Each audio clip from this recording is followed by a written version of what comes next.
Blog Talk Radio. Welcome to Women Who Rock with Success, a digital media source for professional and entrepreneurial women.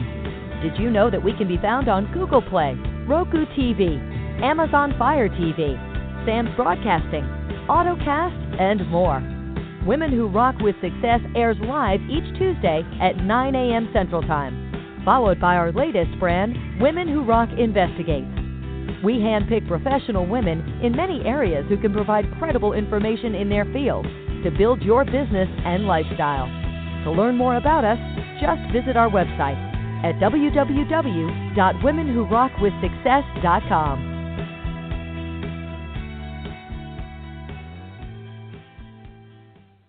And good morning, everyone, and thank you for tuning in to the show on today. It's a little drizzling here in the South, and so I guess everyone is having the effects of Hurricane Zeta, if I'm pronouncing that right. But thank you so much if you're able to tune in to the show. We thank you so much for being with us.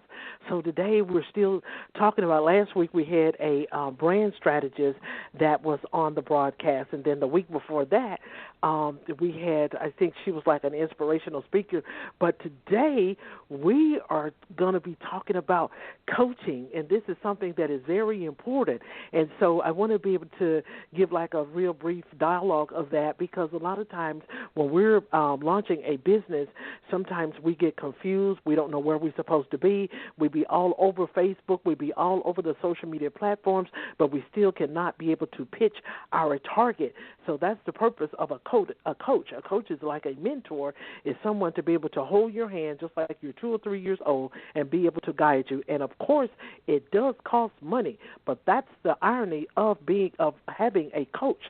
The purpose of it is to make sure that you stand out and be a spotlight in your brand. So today we're going to welcome to the platform, it is none other than the founder of the Rising Tides, and that is Kathy Murphy. So good morning, Kathy. Good morning, Diane. I wanted to say thank you so much for having me, and I just absolutely love your show and what you're doing and what you're bringing to the world, and how you're helping all women to see that they all rock. That's like who they are in their true sense. That's right. And thank you so much for that compliment. We accept all compliments. And so tell us a little bit about you, Kathy, as to how you got started. So what I mean by that is sometimes individuals will start from their childhood and they'll work their way all the way up until how they became to be where they are. So take, for example, we had a guest back in 2015, and so she was like an editor for Nightline News. And so all of this stuff came up on her all at once, with the downsizing and what have you. And so she had to come back and had to revamp her lifestyle as to be able to create a new brand for her in regards versus to what she had before as a news reporter or a journalist or what have you. So that helps the listeners to be able to know a little bit as to some of your pitfalls or some of your rises or some of your pros and cons that you did throughout your career. So you have the floor at this time. Okay, awesome. Well, I don't know if I can go all the way back to birth because I have a lot of numbers on my driver's license, but I've always been like, I love helping others to rise. I could always see the potential in everybody that they didn't see. And I had this lightness to life that I couldn't really explain. People would ask me, what planet do you live on? I was like, I don't know, but it's like a lot of fun in here. And it wasn't that through my life I didn't have shit happen, I'll say, because we all have that. And in me rising and falling so many times, I learned a lot about our true nature, who we really are. I had always felt, I knew I was guided. I didn't know where it came from. I knew I had somebody looking out for me, somebody spinning this planet that had to do a lot of work to keep me here, because a lot of the things I did were just like knock me out of life. And my original career, I was one of the first women peace officers, then one of the first women firefighters back in the old days. And then I spent my last 9 years of that career in politics, and then got removed from my job for basically keeping a activity that people loved, riding in the off-road area of Southern California, open. And it just wasn't a popular thing. So it was my time for them to say, okay, you're done. And that was the first time in my life that, having been through Lyme disease, rheumatoid arthritis, cancer, all kinds of injuries, illnesses, losses, had happened before then. But that just took away everything. I was isolated at home. They took me home, isolated me, said, if you do anything else, if you go out, this won't be the end of it, and wouldn't tell me what I had done. And at that point, I realized that the only thing going in me still was that inner wisdom, that I'm going to call it spiritual energy. It doesn't matter what it's called, but I had always had a lot of energy, and the energy I had inside was what was driving the energy outside, because physically I should have been dead. Mentally, I felt dead and fried. Emotionally, I felt dead and fried. And I thought, why am I still standing? And not long after that, I had gotten back into life, back into something I do, which is surfing. And I got hit on the head, knocked out. When I came to, I was trying to reach my board and I couldn't move. And I was swallowing water. And I was pretty sure, I was really, God, this is it? After all I'd been through, seriously? I thought there was more for me to do in the world. And then out of nowhere, something lifted me up, laid me across my board, and probably only 3 or 4 minutes later, a friend who had been with me but a little ways away found me and took me to shore. At that point, I was like, I got to figure out why the hell I'm still here. I so shouldn't be here, but I'm here. What am I doing? And then I went, I want to become a coach. I have coached all my life in one way or another as a supervisor and manager, and always helped these people to see what they couldn't see in themselves. I'm like, I want to do that. Wouldn't that be beautiful to, I felt very purpose-driven, that was why I was still there. So I became a health coach. I went to advanced health coach training because I had all these illness and injuries. I went, I can help people with that. And then I became a life coach, and then I studied NLP, neuro-linguistic programming. Then I studied mind, consciousness, and thought. And I'm now a conglomerate of what I see that gives me a strong foundation to help others not fix themselves, because nobody needs to be fixed. We're born perfect. We have everything we need inside. So we just get caught up in the noise of the world because it's what we think we have to do. It's who we think we should be. And when we can let that go, we just reset to who we really are. Once people see who they are for themselves, they're able to allow problems to fall away. They're able to navigate change and the unknown, which, let me tell you, right now in our life, I don't think there's ever been a time of greater constant change and unknown that we are dealing with, and it gives people so much fear. So that is right now what I'm focusing on with people and what I'm focusing on with leaders is to really live from that space of not responsibility, because we know what responsibility is, but living responsively. And responsibly means in the moment, you just look inside and go, what do I know to do? Because have you ever noticed, Diane, how we we know what to do, and then we get in our head and talk ourselves out of it. I still do it. Absolutely. Absolutely. So and I think that's one of Go ahead. No, you go. And I think that is very important, in an individual, as you stated, for an individual to know their purpose. Why are you here? So it took for you to be able to, and it may be something comical for someone else that's listening, in regards to, she had to get a bang on the head or a bop on the head for her to wake up to find out that she had a purpose.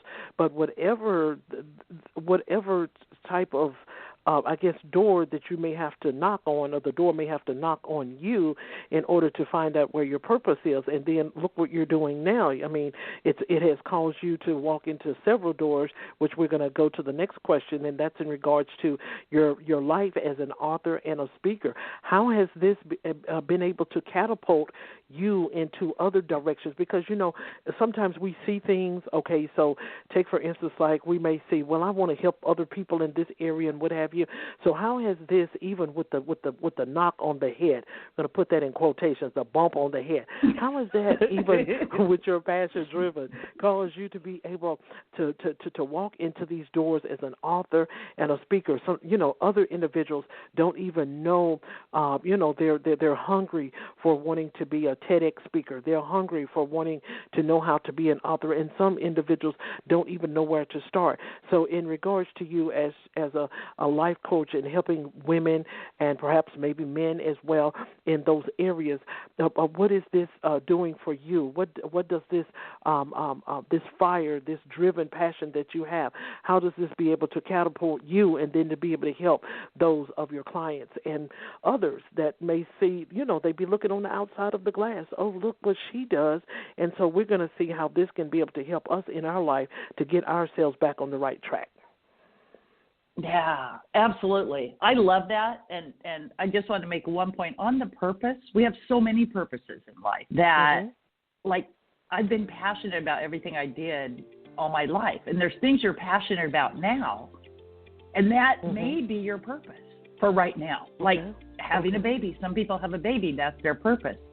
And the way that it was kind of a fun journey, because I had always done things people said were impossible. Like, you can't do that. And I would kind of take it as a challenge to be like, sure, I can, watch me. And I know it wasn't me doing it. It was the universe delivering. It was coming from that space that we all have infinite creativity available to us. And somehow I saw it, even with the noise in my head, which was very noisy. And so I saw this course that a coach who I had read one of his books was doing called Creating the Impossible. His name's Michael Neal. And I went, I want to do that. I want to find out, like, how I do this so I can help other people do it, because I couldn't explain it to them. And I signed up, and we needed to pick something. And I went, it'd be really cool if my dog wrote a book. And so I decided to write a book for my dog, with my dog, not for my dog, called Says Who. Because one of the number one things that people I would coach would say was, well, I would do it, but I can't because. And no, this is what I'm like. I'm like this. I'm not able to do that. I'm not good enough. I'm not worthy enough. I don't love myself enough. And what I saw was that those thoughts of who they had to be and what they had to do and what they needed to do to prove that they were already that. And I thought, what a fun way that would be for Shammy, my dog, to talk about her journey to become a surfer and a mermaid, even though the world said she couldn't. Okay. So I wrote the book with that message in mind. I had never written a book. I didn't have a clue. So how did I start? I sat down and I just put words on the paper. Whatever came to mind, I would have an idea. I would sit down and not try to think logically about, what happened, but just write how I felt. So if you haven't written before, just write. If you think it would be fun to try it, because you know what? It's not about writing something good. It's about getting your message out in the world, getting your message on paper for you. And for me, just writing the book, and I did it in less than 90 days because I looked, and the day I wanted it to launch was National Take a Chance Day. so that everybody realized we can take a chance on ourselves. We take a chance on a lot of things, but we don't always step back and go, what if I took a chance on me? Like, just put my trust and faith in myself and went, let me see what I can do. And, of course, I look at it as co-creating, because why create alone when you have the whole universe to do it with? And so I sat down, I wrote it in 4 days so that it could launch in that time. And literally, you guys, it wasn't me writing. I could not have written it. And was it a good book? I don't know. I had a book in my hand that I brought to the world. You know, it's like having a baby and you go, holy shit, like, how did that happen? That's a miracle. Like, how did that get inside me and live there? And, I mean, I know there's science behind it, but it's still a miracle. And the book felt like that. And about 40 days into it, I went, geez, wouldn't it be fun to write a song? I'd never written a song. I didn't know a thing about it. And where we get stuck was right there. At that point, I could have said, I don't know anything about it. I look outside at, how do you do a song? Oh, it's really complicated. And we get stuck. We make up a future about how it's going to go and how we're going to be and what the experience will be. And frankly, we don't know whether it's writing a song or it's what lies ahead for us all right now. We don't know. And when we make something up about what we think it'll be, we experience a stressful current, and we take away the possibility of it being a great future, because that is just as likely. But we don't know. And so on the song, I went, well, you know, just for the hell of it, just because it would be cool to write a song and like have it out there. And then I went to do it with I'm going to write it to this Beatles song. I got on the computer, I looked up, because at times you have to use your head and your heart. And my head went, I got to figure this out. Let me look. Oh, I looked through it and I went, okay, not this way, because look at this copyright stuff. It took a few days for me to look through it, but I kind of played what I call, and I learned, is warmer, colder. Like, take one step. You want to write one page. See how it feels to you. Okay. If it feels like it has joy and peace and fun in it, and it was kind of cool, do another page tomorrow. It doesn't have to be about anything. You want to write a song? Write a song. It's the same way. Because it ended up being very simple. At that point, I went, okay, do I quit? And I went, I don't know. Still sounds cool, but I don't know what to do next now. And so I stayed in maybe, which is really hard for us. I like to live hell yes, hell no, but now I'm really getting good in maybe. Oh, maybe. Because maybe opens up choice and possibility. And so I went, let me see what comes to me. And I went, why don't I just write my own? Then I went, okay, it looks like I have to record a song. Let me find a recording studio. Okay, there's one. I call them, and I said, well, I have this song written. I kind of have a melody in mind, but I don't know a whole lot about, like, where I go from here. And the lady goes, oh, my gosh, I love your idea. She goes, and what we do here, it's a place called Studio Pros, is we help you mix it, which I found was something you needed to do, mix it, put it together with them. I went to a local recording studio. I had so much fun. Just being there would have been worth having taken that step, because it was so fun just to stand and sing in a mic. I had sung all my life because I love music, but not ever anywhere like, in particular, in no way had I ever thought, yeah, I'm going to record a song that's going to be out for the public. It's like, oh, hell no. You know, why would I do that? I'm not any good. So I had so much fun doing that. I went, oh, okay, what's the next step? All right, we put this out. And then I ended up having one of the guys at the recording studio, he did like a backup portion to it. And we had so much fun. From there, I went on to, I put it into a company called TuneCore that was only like $25 to put it in, and they would distribute it to Spotify, Pandora, and iTunes. And so I did it. And it, like, I listened to it, I sent it to friends, and it's funny because I still listen to it, and I go, well, you know, it's really not that good, but hell, it was fun. And I sent it to friends, and they go, oh, wow, like, who did you get to sing this? And I said, that's me. And they go, well, who wrote all the words and everything? Like, who put it together? I go, well, Studio Pros put, like, the instruments, and, you know, we chose instruments and put those in together. And I go, but I wrote the song. And they're like, no, really. Like, Kathy, who, like, and I go, no, really? I go, really, it wasn't me, but it came through me. I said, when I wanted to do it, I showed up, I pointed myself in that direction, and I took one step at a time. So whatever you guys want to do, wherever you're feeling stuck, just show up. Don't go to your head and think about it. Take one step. Have that big vision. Point towards what you want. Point towards what you go, wow, wouldn't it, you know, I don't see a way in hell this can happen, but wouldn't it be cool if it did? Okay. And that's how you get there. It's so much simpler. Okay. So it's more like a thinker. You have to think outside of the box, and then sometimes you have to be able to go with your intuition as to wanting to thrive, whether it's a hit or whether it's not. So that's great. That's cool. So the last question, we got 2 more questions to go before we end the show, and we want to be able to talk about your coaching firm, the Rising Tides, and I know that you told me that you're a surfer and what have you. So talk to the audience a little bit about that, about your coaching firm. Okay. Well, the name came to me in the middle of the night one night, because really what I love to do is help everybody see that we were born to thrive. We were born to thrive, every one of you listening to this.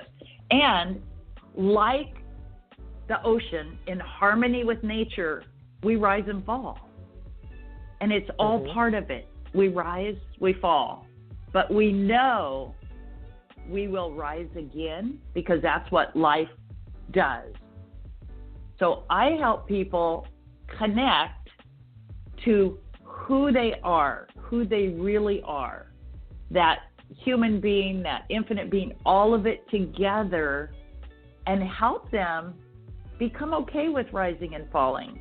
Because all of the feelings that we feel based on what we see outside, all of the feelings that we feel, they actually come from our thoughts about it. And we have this idea that the falling tide is like where we don't want to be. And we always want to be rising. But when we know that, it's just part of life. I'm going to have days I'm going to feel bad. I'm going to have days I'm going to be really sad. I'm going to have days or minutes or whatever it is that these things are going to come in my life and knock me out like a baseball bat. And I'm going to have days that it doesn't go like I really wanted it to. But I'm also going to have days where it does, because everyone has that inside them when they see it, that they know they are born to thrive. Everything changes, because it's like thinking you have to fix it, thinking that there's 4 quick steps to get you to anything that you can use over and over isn't the way it happens. And like the ocean, life constantly changes. It's what life does. Like now we look around, and where you are, you have some beautiful trees. Leaves fall and new leaves come.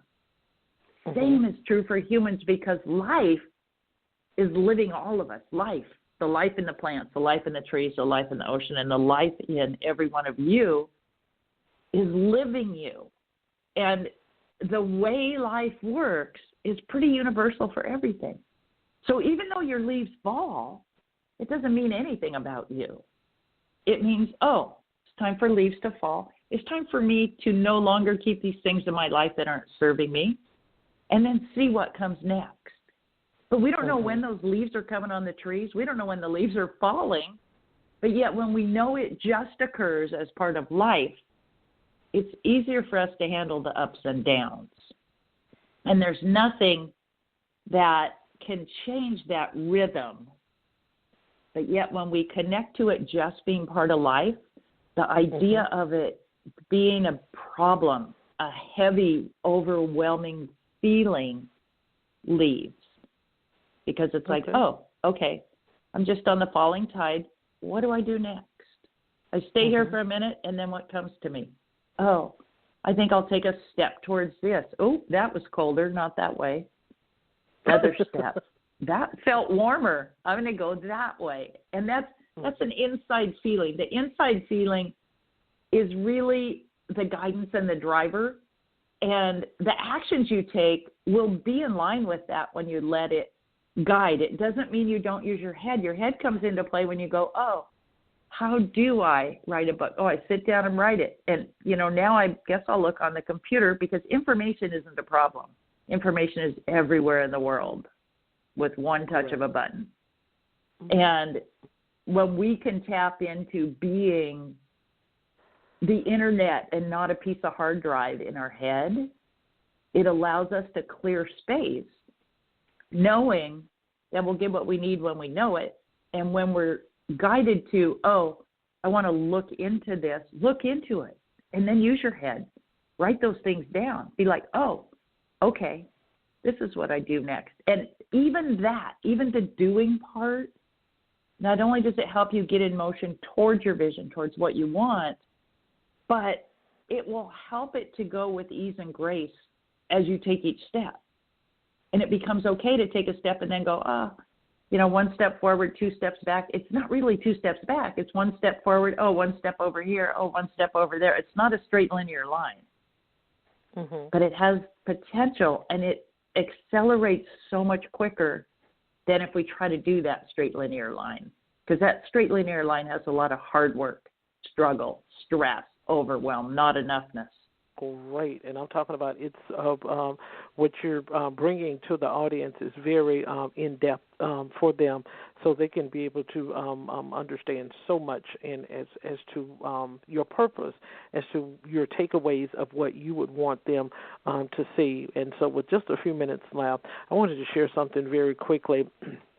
A lot of times women, when we get a certificate or something like that, I think I came across a lady that attended a function that I was having some years ago, and so she was like, okay, what do I do with this certificate since now I've became a business coach and what have you? I can't just let and a lot of times even when we obtain or we're seeking licenses in different areas, sometimes individuals still or meet different crossroads.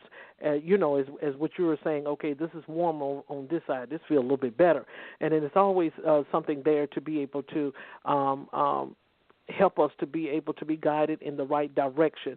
And so that was one of her issues, is she was looking for results quicker after she had obtained, what it was that she had paid for. And sometimes, as I explained to the audience on several occasions, it's going to be, quote, unquote, sweat equity.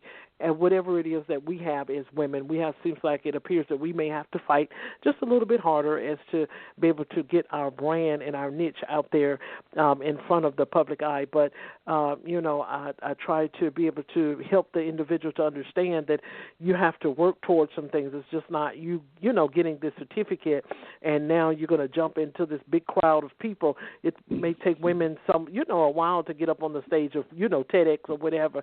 And so you have to be mindful of that as well. So with that being said, with only a couple of minutes left on the show, I would love for you to be able to share 2 strong point tips or takeaways from what you would want women to be able to also grasp from the Rising Tides coaching firm, and as well as any life techniques that you would like to share with them, because sometimes women have issues in procrastination. They have a $1 billion goal line. They have a $1 billion niche that they would like to launch, but it's the procrastination, and sometimes the women they get intimidated when they have to work in a male-dominant type of environment, and that's another issue that we have. And then with that being said, so share those 2 tips, then share with the audience how they can be able to connect with you, where they can be able to find your books, and you can also share any social media handles with them at this time. So you have the floor for the next 2 minutes. Okay. Perfect. What I would like to leave you guys with is while you may have those huge billion-dollar visions, keep it in front of you, but don't focus on it. Try to plan for it. Try to figure it all out. Take a step at a time, one step at a time towards where you know to go. And remember, I have a lot of pieces of paper, too. I'm not even sure where any of them are, that some of them are in a file. But it's like that doesn't matter to people. The number one thing we can bring to the world, especially as women, because we have such a beautiful way of connecting with people, innate in us, as do all humans. But it's like, show up and show them why you. Like, as Dr. Seuss says, you weren't born to fit in, you were made to stand out. And how you stand out is, I have a problem, how can you help me? That's what people care about. How can you help? And your way of helping cannot be and needs not to be duplicated. Don't try to take what anybody. I never tell people, I say, no, you don't want to be like me, you don't want to do it like me, but we're going to find your way that works for you, because what works for you works for you. And that one step at a time is going to get you there. Is it hard? If I think it's hard, it's hard. And yeah, I spent my career in totally male-dominated work environments and then supervising and managing all of them. And when we connect as a human being and we allow, yes, it takes work, time and attention, but when we show up in love, because that's really what we're doing. We're about going out and helping others with our business, whatever it is. And when we just show up in love, we let go of some of those feelings about it being hard and about I have to fight. So allow those thoughts of it being hard, allow those thoughts of it being a fight, go and flow. However, it takes your time and attention. Have the idea one step at a time, and don't stop because you don't know the next step. Taking the step, even if you don't know it, is going to show you whether that was your step or not. And that's a beautiful thing to see. It's all a learning journey, and along the way, you're going to get better, connect with more people, and grow your business. Businesses grow when we can become our most powerful leader of ourselves, and that means doing what you have control over, which is you taking your steps and allowing the rest, any results, anything you expect to happen immediately, to go, because they will come. The money comes, the reach comes, the impact comes. So you could get a hold of me at, if you're on Instagram, go to @WeAreRisingTides, and my website is wearerisingtides.com, and I'm also on LinkedIn as We Are Rising Tides. And I would love to connect with any of you in any way I can. I recommend Instagram just because I post a couple times a day and sometimes a video on the same day, just inspiring things that are going to help you live and lead in a more powerful way with ease and grace. You'll find that it doesn't have to be so hard. So I hope there's something you got today that can help you on this rainy day, if you're coming from rain, or snowy day, help you remember that even though it's dark, there is light. And just keep following that light, because that light lives in you too. Absolutely, absolutely. This was a wonderful podcast on today, and we learned a lot in regards to coaching, and then also it's more than just the coaching part. It's that we have to find, what works for us. And we learned that from Kathy on today as to if something is warm. And, I mean, these are simple tools. If something is warm, okay, then we stay right there. If something is cold, then we need to move away from that. And so we all experience that on a daily basis. These are simple tools that we may have learned from even in our parental household. And so we thank you so much for being our guest on today, Kathy, bringing these powerful tools to us, and then also where the audience can be able to connect with you after the show and be able to follow you as to learn more about your brand. So for all upcoming events, listeners, you can go to our website, as always, at www.womenwhorockwithsuccess.com. This is your your show host, Miss Diane Winbush, and you all have a great day. Thank you, Kathy, so much for being with us. Thank you, Diane, and you are rocking success, girl. So you keep changing the world and being out there. I love it. Thank you to everybody who's listened to this also. Thank you.